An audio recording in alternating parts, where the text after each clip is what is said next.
ಇದು Tarikere general hospital ಇದು. ಇವರು ಸುಮಾರು 15 ದಿವಸದ ಹಿಂದೆ ಈ BH ರೋಡ್ ಅಲ್ಲಿ ಮಾನಸ ಕಾಲೇಜು ಮತ್ತೆ ಮದರಸ ಎದುರಿಗೆ ಒಂದು ಮರದ ಹತ್ರ ಇದ್ರು. 8 ದಿವಸದಿಂದ ಅಲ್ಲೇ ವಾಸ ಮಾಡ್ತಾ ಇದ್ರು. ಅಲ್ಲಿ ರೋಸಿ ಮೇಡಮ್ ಅಂತೇಳಿ ಇವ್ರ ಬಗ್ಗೆ ವಿಚಾರ ತಿಳಿಸಿದ್ರು. ಅಲ್ಲಿ ಕಾಲೇಜು ಸ್ಟೂಡೆಂಟ್ ಎಲ್ಲ ವಿಚಾರ ತಿಳಿಸಿದಾಗ ಹೋಗಿ ನೋಡಿ ಸಿಗಲಿಲ್ಲ, ಆ ಕಡೆ ಎಲ್ಲೋ ರಸ್ತೆ ಬದಿಗಿದ್ರು. ಮತ್ತು ಅವರು ಮಾರನೇ ದಿವಸ ತಿಳಿಸಿದ್ರು. ಆಮೇಲೆ ನಾವು ಪುರಸಭೆ ತಿಳಿಸಿದಾಗ ಇವರನ್ನ ಹಾಸ್ಪಿಟ್ಲಿಗೆ ಕರ್ಕೊಂಡು ಬಂದು ಸೇವ್ ಮಾಡಿದ್ರು. ಈ ನಮ್ಮ ತರೀಕೆರೆ ಜನರಲ್ ಹಾಸ್ಪಿಟ್ಲ್ ವೈದ್ಯಾಧಿಕಾರಿಗಳು ಮತ್ತು ಸ್ಟಾಫ್ನವರೆಲ್ಲ ಸೇರಿ ಇವರನ್ನ ಚೆನ್ನಾಗಿ ನೋಡ್ಕೊಂಡು ಊಟ ಬಟ್ಟೆ ಕೊಟ್ಟು ಇವರನ್ನ ಓಡಾಡೋ ರೀತಿ ಮಾಡಿದ್ದಾರೆ. ಆಮೇಲೆ ನಮ್ಮ ಇವರ ಸಮುದಾಯದ ಪ್ರಮುಖರುಗಳು ದಾನಿಗಳು ಮುಂದೆ ಬಂದು ಇವರನ್ನ ಊರಿಗೆ ಇವ್ರದ್ದು ಯಾವ ಊರು ಅಲ್ಲಿಗೆ ತಲುಪಿಸ್ಬೇಕು ಇವ್ರನ್ನ ಅಂತೇಳಿ ಅವ್ರು ಪ್ರಯತ್ನ ಪಟ್ಟರು ಕೂಡ ಇವರು ಸರಿಯಾದ ರೀತಿ ಅಡ್ರೆಸ್ಸು ಮತ್ತು ವಿವರ ತಿಳಿಸ್ತಿಲ್ಲ.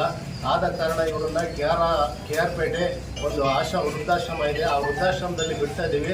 ಇವ್ರು ಏನಾರ ಹೆಚ್ಚಿನ ಮಾಹಿತಿ ಇವರ ವಿಳಾಸ ಕೊಟ್ಟರೆ ಆ ಅಸ್ಸಾಮಿಗೂ ಕಳಿಸೋಂಥ ವ್ಯವಸ್ಥೆನ ನಮ್ಮೂರಿನ ಎಲ್ಲ ದಾನಿಗಳು ಜನಗಳು ಮಾಡ್ತಾರೆ ಅಂತ ಈ ಸಂದರ್ಭದಾಗ ಹೇಳ್ತಾ ಇದ್ದೀವಿ. ಈಗ ಇವರನ್ನ KR ಪೇಟೆ ವೃದ್ಧಾಶ್ರಮಕ್ಕೆ ಕರ್ಕೊಂಡು ಹೋಗ್ತಾ ಇದ್ದೀವಿ. ಇವ್ರ ಹೆಸರು ಆಸಿಫ್ ಅಲಿ ಅಂತ ಹೇಳಿ.